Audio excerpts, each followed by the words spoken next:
Labingda bo'ling asaldek, tilingda so'zing g'azaldek. Labingda bo'ling asaldek, tilingda so'zing g'azaldek. Yuzingda bir kuni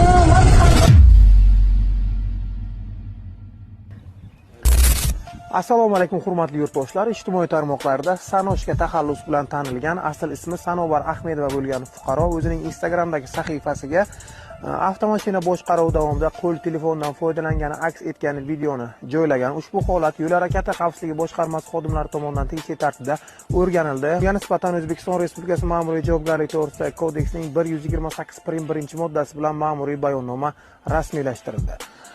Aytingchi, avtomashina boshqaruvi davomida qo'l telefondan foydalanmaslik kerakligini bilarmidingiz?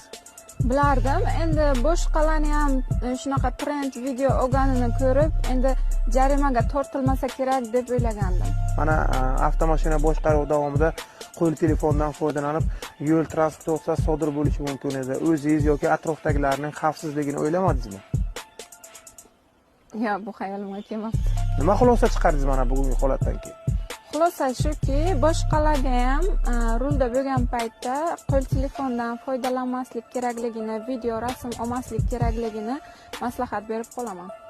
Hurmatli fuqarolar, siz ham ushbu holatdan tegishli tartibda xulosa chiqarib, avtomashina boshqaruvi davomida qo'l telefondan foydalanishdan saqlaning. Yo'l harakati qoidalariga rioya qiling.